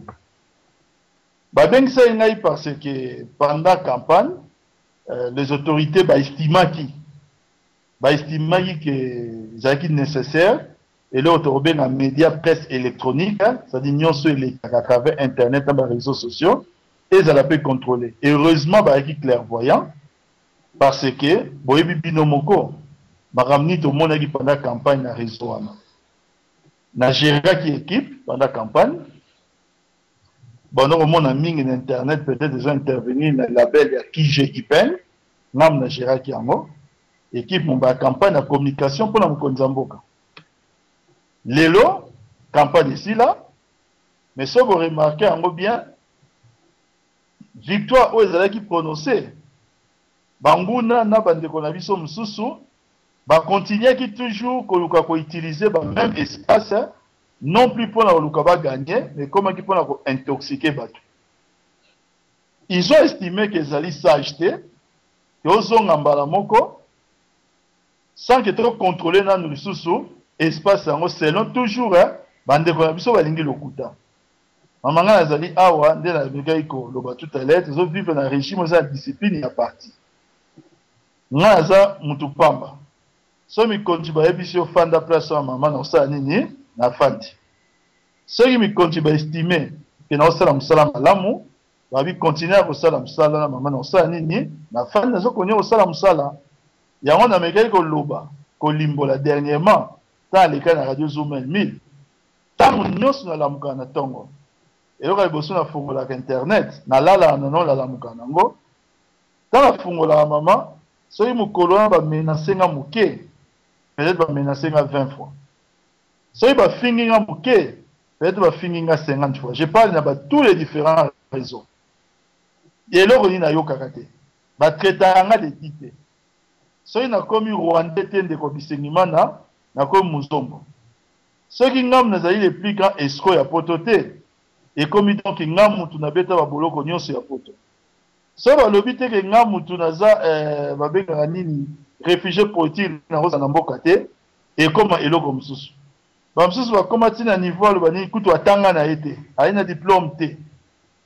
na yoka mukolo nyonso na lamukaka mais ngamu na zo miloba ke sala nga plaisir parce que ceux qui bazo cibler mutu azane mutu pamba ça veut dire que maloba ndambu ona lobaka vérité na vie et ça la nini et dérangeaka parce que moi j'estime maman que na kosa na mingi te na makambo ebengam na page internet so na lobi likambo ezalaka vérité donc je suis encore ici na ebibe mukolo na ozonga te et nazali juste na volonté ka dépend na volonté mikonza mboka so ba bisinga ke musala no esili zonga na sala ni nazibisaka na zongi mais pour l'instant ba estimer que na sala no awa yango omonaki na otoloba tout à l'heure na lobaki na radio Zoom 1000 et j'étais clair là-dessus tongo nyonso so na lamuki na moni ba finginga na mituna ba question misato question liboso na mituna reza nini est-ce que mikondi na ngai basepela na ngai bazali fier ya musala nazosala mama na kohésite te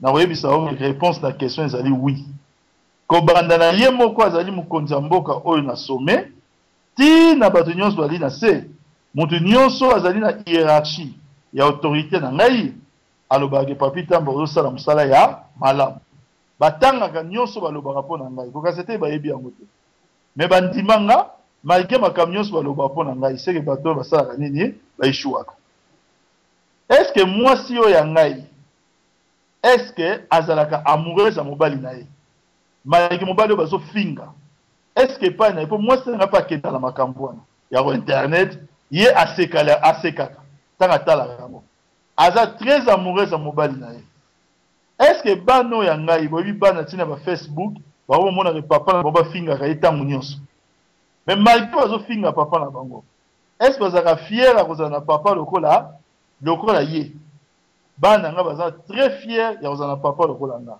yango wana alobaka tout le temps tant que mes chefs ma femme et mes enfants baza fier na ngai nyonso oyo nakoki koyoka bafinga ngai baloba nyonso bakoloba ezalaka lisusu na esika te ngai nakokontinue kosala mosala ya vérité vérité na vie ezali teti babenga biso bakolabo mais nauti okoma même lelo na internet nabi ke ngai nde naza boye nalingaka papa Tshisekedi te mpe nalingaka politique na ye te ça veut dire que soki papa Tshisekedi azalaki président nakosala likambo te mpona luka mbongo papa Tshisekedi mais bokomi koyoka bino mona France kuna kaka bango na bango biso tokoki kokota buzoba wana bango na bango oyo bamibengi bacombattant bakomi kose lancer babali ekomi likambo ono ndenge eza place wana ezali likambo mbongo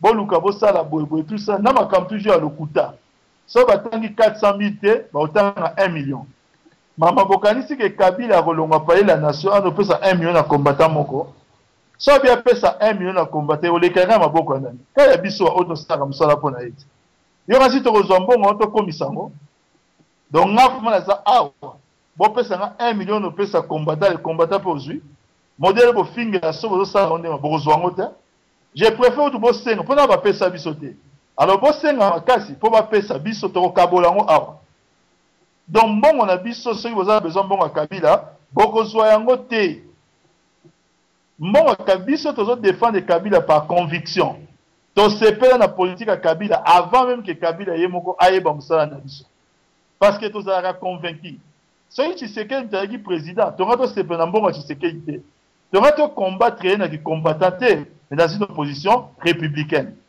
Donc, l'élo maman pour la ressource qui ça, toujours ça là non, Moussala. Moussala toujours ça là pour me à estimer que Zalana une place wana continue à Moussala Moussala. Je continue. Vérité et Zoya. Et il y a qu'un est sincère, mais souka et komaka. Babenga Kabila modèle bout. Bafinga Kabila modèle bout. Les autres comme Goyoka Kyo. Bisson Afrique du Sud, tu allez protéger un gouvernement sud-africain. Moi, quoi, comment même l'Internet, que le gouvernement sud-africain reconnaîtra Kabila T. Nancy Gnomboto Yokake, gouvernement sud-africain est refoulé 53 Congolais. Bazana Boloko Wapi na Kasapa. Boloko Samabele. Et ça, n'a pas si, mais n'a pas ça, et l'autre. Boloko Bino Moko, dans le journal, et autour même avant-hier. Niveau de l'Afrique du Sud. Et ça, la moko na bango leader il y a la politique na bango ya bato ba Zulu wana. Oyo bato ANC. A lobby na kati assemblée nationale na bango. Ye moko lobby ke soki bo congolais boya botika ko finga mokonzi na biso bazali élu par les Sud-Africains. Soki bino bo moni ndenge za place wana. Boza na posa bosa manifestation bino politique, bono sala ngona mboka na bino awate. Parce que bato na babosa na ki que bato na pouvoir basolana bato na pouvoir. Na yebisa ki yo émission to saki dernièrement, na moko ko expliquer bato ke biso toza bango te. Bango ba sepela na bango na okenda kosala ba désordre, mais nous on sait où se trouve la réalité du pouvoir et sika to kenda yango wana. Merci mingi maman.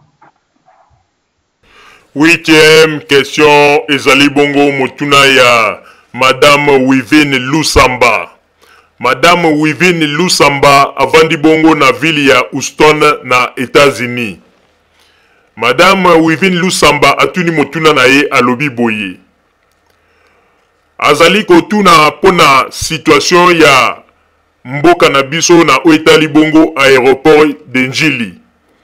Alobi ete ayokaki epai ya moninga moko paraît-il. Aéroport na biso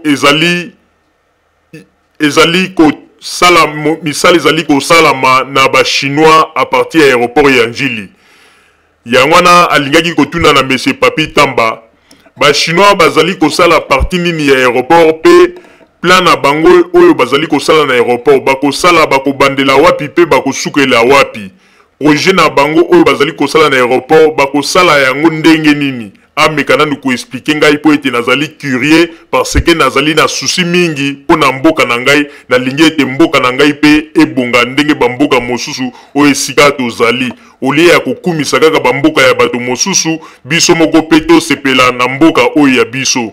Yango ete natuni na monsieur Papi Tamba ayebisanga nanu projet ya aéroport ya Njili na misala ezali kosalama ezali penza ndenge nini. Voilà wane zalaki motuna ya Madame Wivine Lusamba avandi bongo na ville ya Houston na États-Unis. Monsieur Papi malobo ezali omboka wayo s'il vous plaît. Nanisi ndeko na ngai pona répondre na motuna wana oyo ba yango ndenge za place wana qui marché aéroport sauf erreur de ma part mais je ne pense pas. Marché aéroport ils ont ouverte. Il y a une ouverte. Je pense qu'ils ont marché, moi, ça a été disputé même par l'ADP, c'est-à-dire Aéroport de Paris, n'a appel d'offres. En revanche, moi, je vais parler pour la réflexion aéroport. Mais en revanche, et là, une réflexion, mais comme entretien aéroport. On est assuré par la RVA. Projet Zali, c'est il y a créé, il y a transformé aéroport, mais en même temps qu'il faut d'abord transformer aéroport, il faut aéroport et Zala entretenir. Et je ne pense pas que ce sont les Chinois qui vont entretenir l'aéroport. J'ai l'habitude de cet aéroport. En tout cas, dans mon place, mon côté, vous verrez qu'il y a un Chinois. Alors, il y a l'accord, c'est ça, parce que la RVA, ils ont un personnel, ils ont un salaire remarquable. L'aéroport est comme un chariot, et comme dans mon propriété, et comme climatisé, et comme de bref, et comme dans mon norme, sous dans le dernier aéroport, ils ont quitté la carte. Et yango est loco. Na koyebiso ezali yango wana. Donc voilà eloko na koyebisa yo ndeko na ngai par rapport à question wana ba chinois aéroport est dans la carte, il y a projet à réflexionner. Ça, c'est clair. Il y a des projets, moi, mon et le chef de l'État, mais le marché est encore ouvert. Merci mille pour la question. 9e question, ezali bongo motuna ya Monsieur Robert Mbemba. Monsieur Robert Mbemba avandi bongo na ville ya Bucarest na Roumanie. Monsieur Robert Mbemba alobi boye. Alobi mbote mingi papa Roger, mama Rosalie pe papa Botamba nazali molandi monene ya radio na bino a partir ya awa na Roumanie na Bucarest. Na sepelaka mingi na ba émission na bino pe makambo mingi bolobaka na yebi ete ezali ya solo, mais na yebi ete bozali na problème makasi na ba combattant po ete nalandaka ba commentaire mingi epesa maka na internet na yebi ete bozali na grand problème, mais na ko souhaiter kaka nzambe ya bakoko aiba na kobatela bino po ete bozali kosala mosala na bino na kati na bosolo pe na kati na vérité. Merci ndeko. Ndeko alobi ete nazali kotuna motuna na ngai na Monsieur Papi Tamba. Nazali kotuna ete pona programme ya échangeur ya limité oyo ndenge tomonaki ete bazalaki kobongisa yango. Nalingaki kaka nayeba est-ce que échangeur yango situation yango ese komi na suka to nano esilite po tomona quand même na Europe awa ezali na ba pays nyonso ya Europe soki tango mosusu lobi na moto ete navandaka na France mbala moko bazali komona Tour Eiffel. Donc mboka na mboka ezali na elemboto eloko moko symbole moko o ezali kolakisa po na mboka wana. Biso tozalaki na échangeur mais lokola Mobutu na bato na yeba ki valeur ya biloko wana te batikaki yango kaka boye.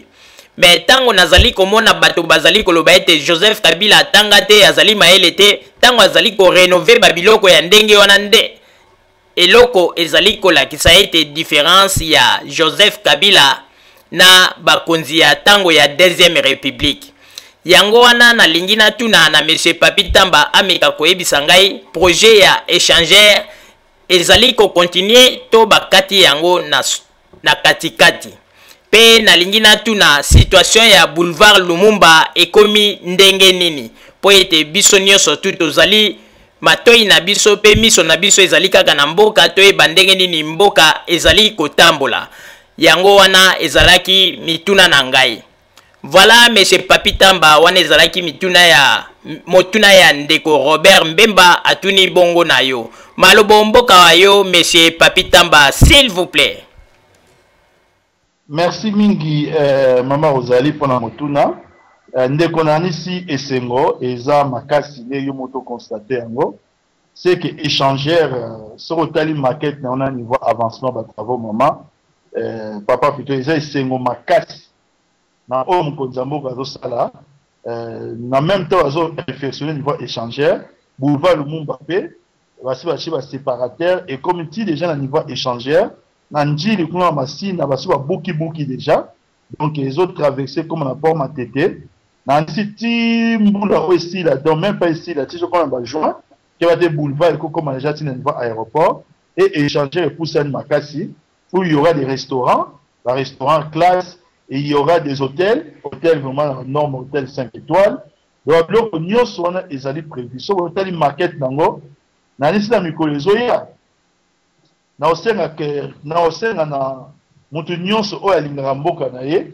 Soki combattant nga menacé na poto, asi combattant poto ezo manqué na osunga militaire na kena kisasa. Ayena ko fanda eza mboka na ye. Omona ke awa na kisasa tokoma ba kasa loisir ki toko ya kosakana te.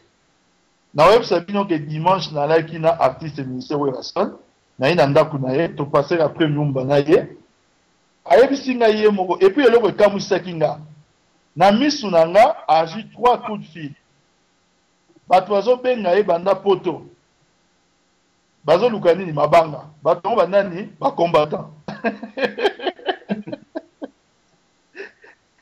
ebiko ba mto vivre la boka la biso ko ba aventure. On est la forose la carte studio au bois canate. AFC Bango. Et la personne au senga libanga et pas Johnny Hallyday.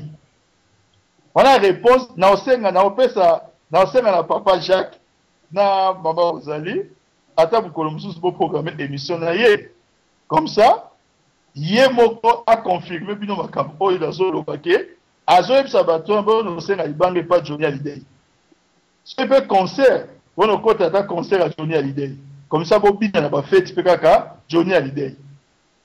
C'est une façon de dire que non, ce week-end on a s'ennuyer la kati na Braza na zongi on a kati ki ça bi naza à l'aise azoyebisa bango ndenge wana ya mboka na biso so bino moni ke a to tungisa ba tusu ba kosta la choix bi ba ba tungisa ngai na so mutute na boyi na ngai na la fin na kati mboka na ngai de changer les autres bonga kitoko awa na biso papa il faut la pesa bino pour ça boya kotala makambo ma Joseph Kabila osala na mboko vraiment donc au-delà de ça bidimbo te so ba soute mboka comment il faut to pesa bien on a biso papa mo réponse na repesa yango wana merci. Dixième question ezali bongo motuna ya ndeko Martin Chimpaka. Monsieur Martin Chimpaka avandi bongo na ville ya Kigali na Rwanda. Monsieur Martin Chimpaka apesi mbote lobi mbote bakambi ya Radio Zumel 1000 Papa Roger Mama Rosalie pe Papa Botamba nazali molandi monene ya radio nabino awa na mboka Kigali na Rwanda. Nalingaki kaka naloba na bakongole oyo bayebi situation ya histoire ya makambo ndenge ezali koleka te nazali kokamwa tango namonaka na internet ndenge bato bazali koloba pona ko critiquer ba makambo surtout na ndenge ya balangage ya mabe balobaka na oyo etali bongo ba Rwandais mais biso bakongole oyo tovandi awa na Rwanda en tout cas tozali vraiment calme pe biso na ba Rwandais tozali na bon terme eloko moko ya mabe ezali te pe tozali na kati na relation malamu pe bazali na kati na bolingo ndenge bavandisi biso na kati na mboka na bango jamais okomona ete bazala na problème ya amertume na kati na bango. Mais nazali kokamwa ntango namonaka bandeko na biso bakongole okomona bazali koloba ba makambo ya ba Rwandais kofinga koloba ba makambo ndenge na ndenge na mitunaka eske tango bango basalaka babiloko ya boy bayebaka ke biso bandeko na bango oyo tozali awa na kati na Rwanda tozali calme pe tozali ovanda malamu pe problème moko ezali te na ba Rwandais oyo tozali na bango awa.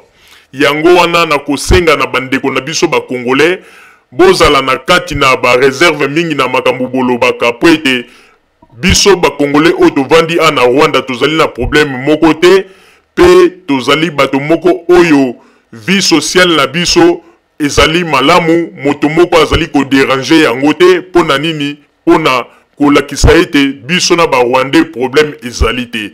Makambo oyo bino bozali koloba ezali kaka ba makambo oyo nde bino moko nde bozali kokanisa.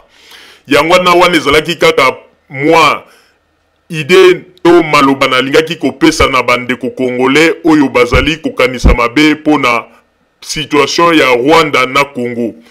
Alors pona yango motuna na ngezalaki boye na lingaki na tuna na monsieur Papi Tamba na lingaki na tuna na ye soki ndenge ba élection et salami tozali kolanda na ba information awake président Tshisekedi azali bongo na résidence surveillée na lingi meme na lingi nanu na yeba vérité ya résidence surveillée na ye ezali pona nini parce que jusqu'à présent ngai nazali ko comprendre yango malamu te.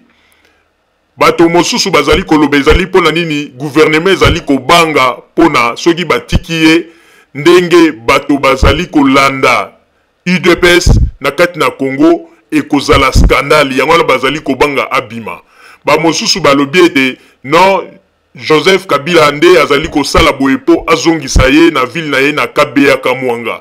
Yango wana na lingaki monsieur Papi Tamba omeka ko éclaircir ngai parce que uzali moto oyo tangu na yokaka ba raison opesaka na ba question batunaka yo vraiment ezalaka ba biloko moko ezali ko convaincre ngai pe na sepelaka mingi tango na monaka soki tango mosusu ata image moko ezali ya interview baza ko sala yo vraiment na rataka te pona tala yango yango na lingi na tuna mais kana nous ko éclaircir ngai ko yebisa ngai penza vérité na likambo o etali bongo résidence surveillée ya président Etienne Tshisekedi po ete biso awa na Kigali na ba aminanga mosusu tozalaka pe na ba débat na biso mais bato mosusu ba lobby na ba raison on a pesio mais na lingis ko na yeba pourquoi ba tchai na résidence surveillée mais ka vraiment ko yebisa biso poto zala nanu na moi lumière na kati na likambo yango wana motuna oyo ngai na lingaki na tuna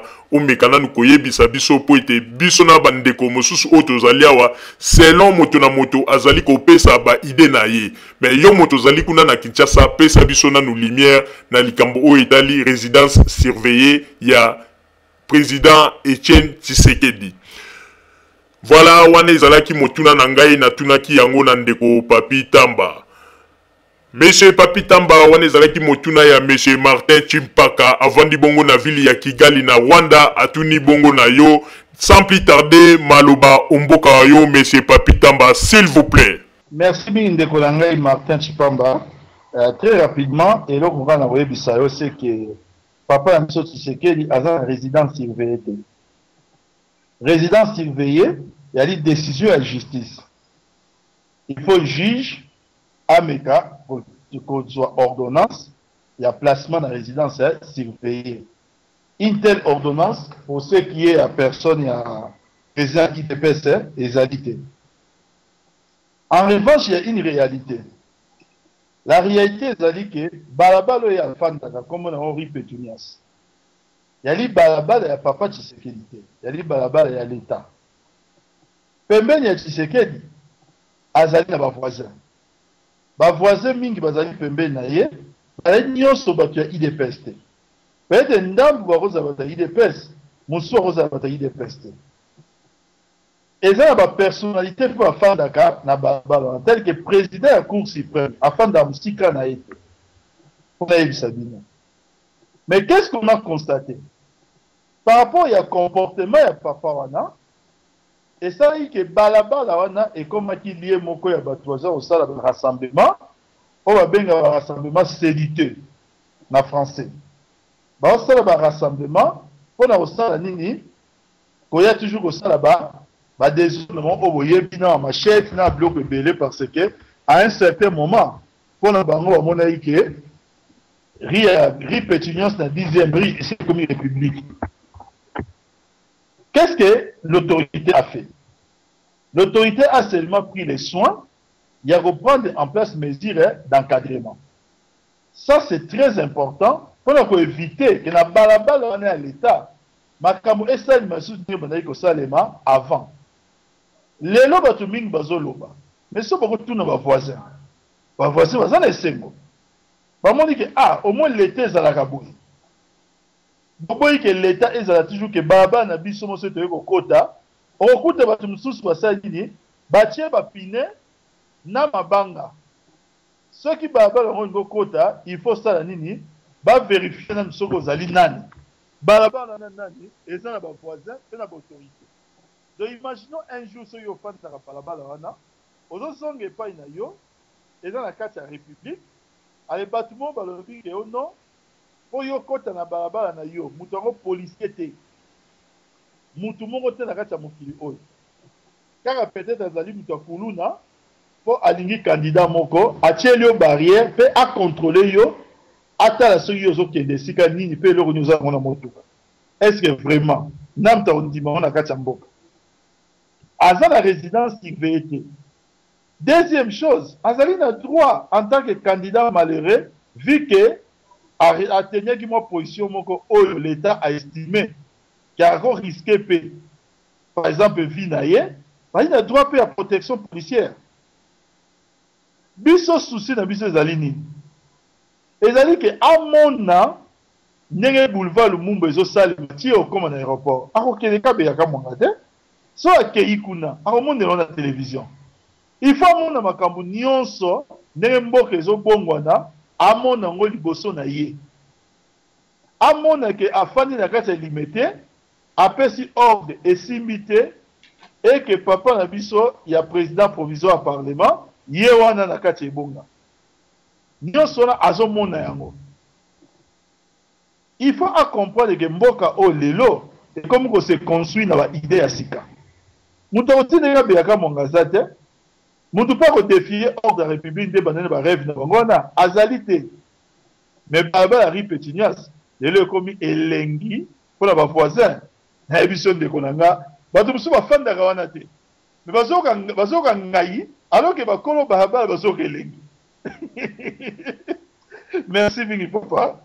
Tasuki wana. Bandeko babolingo wana ezalaki émission na biso ya mokolo ya lelo oyo toyambaki bongo monsieur Papi Tamba.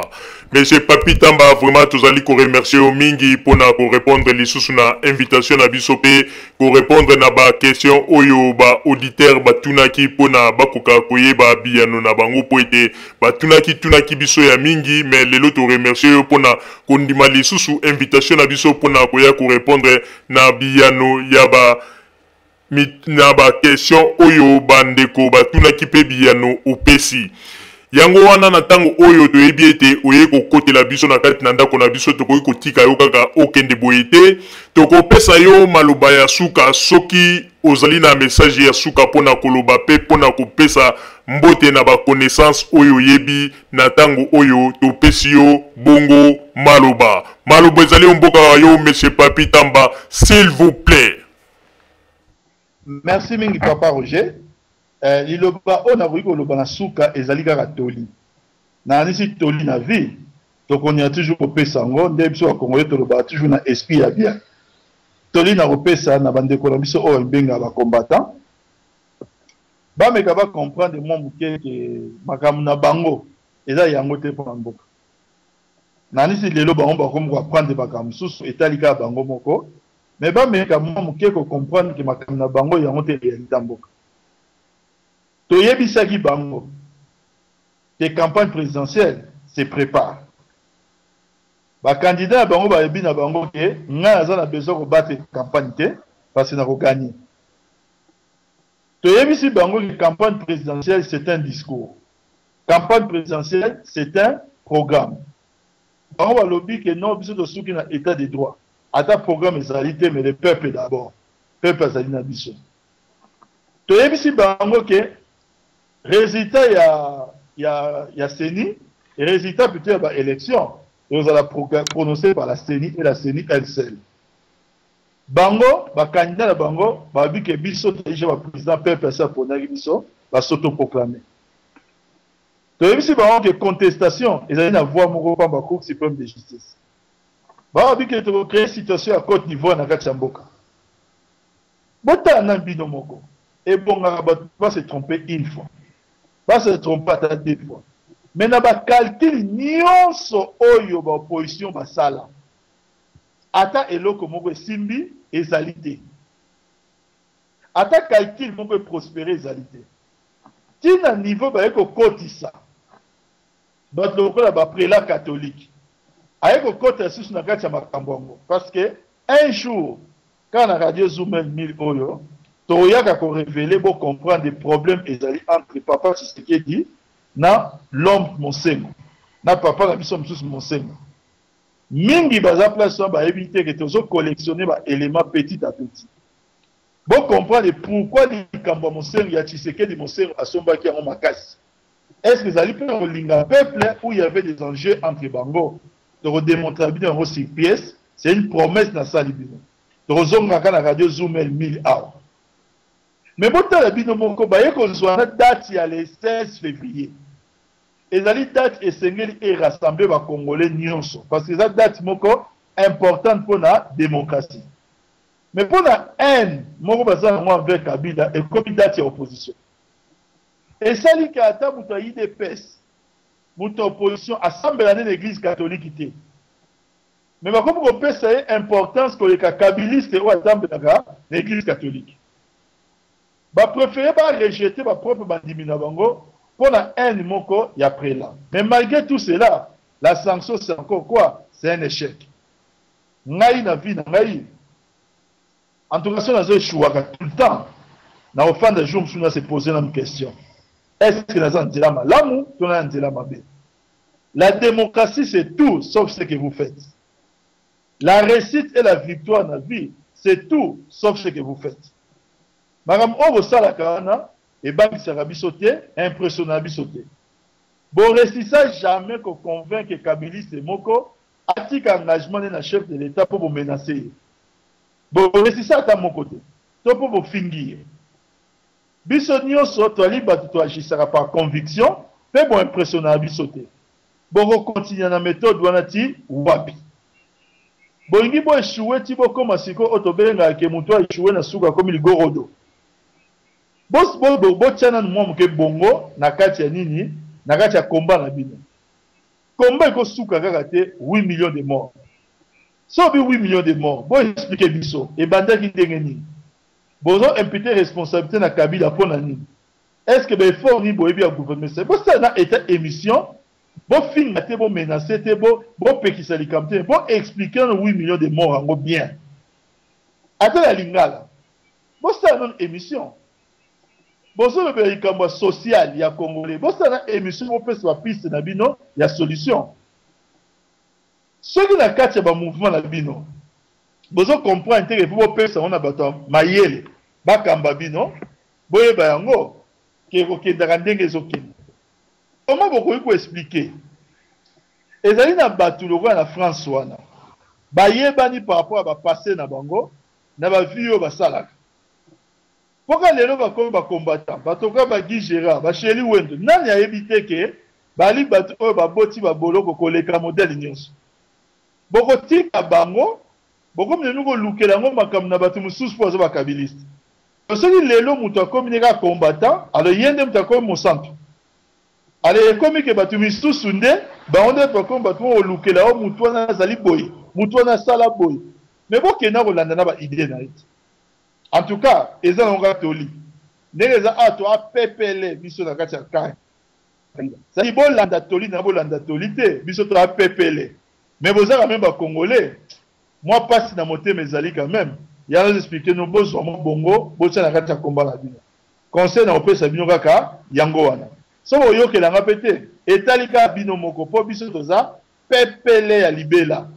Tala ba victoire si victoire. Le 16 février, échec. Élection présidentielle, bo échoué. Nyonso bo sala échec. Bo longo la présidence Assemblée nationale provisoire, échec. Na yi parti azaka wana. Donc nyonso bo échoué na toza pepele. Pour la nini po to tcha bongo na kati ya combat na biso to finga kate, to bunda kate, to za ba voyauté. Donc yango comme na loba comme toli yango wana. Merci mingi papa Roger, merci mingi maman Rosalie. Et merci mingi papa Jacques pour pourquoi lelo pourquoi il a mouvement et merci mingi auditeur nyon sur radio Zoom. Merci. Merci mingi monsieur Papi Tamba pour liloba na yo ya suka vraiment merci to remercier ya mingi pe to kozanga te tozali ko rappeler yo pona koyebisa yo ete auditeur oyo atunaki yo motuna na mikoleleki pona likambo etali bongo bandako oyo mama Olive Lembe alakaki na bakongolais tango oyebisaki yo lobaki ete okosala nyonso po osala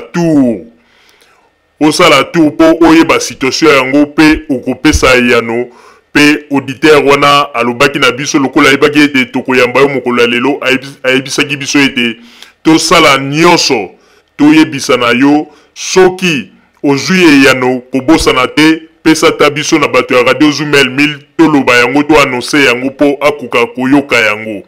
Vraiment na bandi ete bato nyonso bazali toujours ko tenir compte na yo monsieur Papi Tamba po ete yo moko zali komona ndenge nini soki à chaque fois tozali koyamba yo bato nyonso tu bazali kolinga kotuna yo ba mituna alors namoni ete ozali moto oyo bato balingi mingi.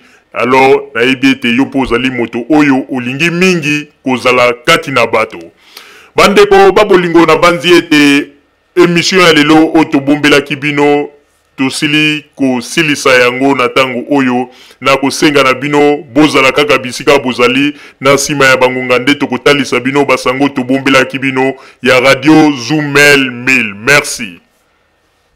Bandeko babolingo na bandi duti kolanda émission na biso oyo tosilaki kolikisa yango po ete boyeba masango nini oyo bino bobande kozela na banzete moto na moto asili kotire leson na ye na oyo esili kolobama na esika oyo yango ete tosengi na bino ete boboto ezala na bino na bafamille esika bozwani na banzete mbala ya nsima biso boto azumel mil tokozanga te mpona kopesa bino lisusu basango oyo esengeli mpona bino tosiki wana mpona lelo merci mingi www.zumelmil.com ezali wana mpona bino na banzete bokozala dossier te nsima ya bangonga nde boyebi nini oyo tobomeli bino merci.